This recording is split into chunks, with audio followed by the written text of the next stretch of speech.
তো ফাইনালি আজ অনেক দিন পরে একটু গরম কম হয়েছে, কারণ বাইরে একটু বৃষ্টি বৃষ্টি ভাব, মেঘলাও হয়েছে, হালকা রোদ আছে, মেঘলা মেঘলা ভাব, বৃষ্টি হবে।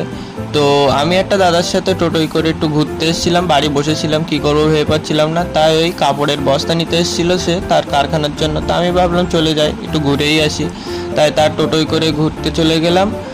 আর দেখতে পাচ্ছ এই যে 3-4 বস্তা, আমরা 3জন চলে এসেছিলাম, একটু ঘোরাও হলো। আর আসার সময় খিদে পেয়েছিল বলে একটু মিষ্টির দোকানে চলে আসলাম, একটু পরোটা টরোটা খেলাম। আর ওখান থেকে এবার বাড়ি ফিরছিলাম, প্রচণ্ড বৃষ্টি এসেছিলো, প্রচণ্ড বৃষ্টি হচ্ছিল বলে আমি টোটোর পিছনে বস্তার উপরে বসে পড়েছিলাম। তো ভীষণ মজাও হচ্ছিল, অনেকদিন পর এইভাবে ঘুরলাম। তো চলে এসেছি দোকানে, প্রচণ্ড বৃষ্টি হচ্ছে বাইরে, দেখতেই পাচ্ছ, এত অনেক দিন পরে একটু বৃষ্টি হচ্ছে। তো আমি এখন বৃষ্টি উপভোগ করি, গরম কমও লাগছে। তো তোমরা এখন সাবস্ক্রাইব করো, লাইক করো, চলো বাই।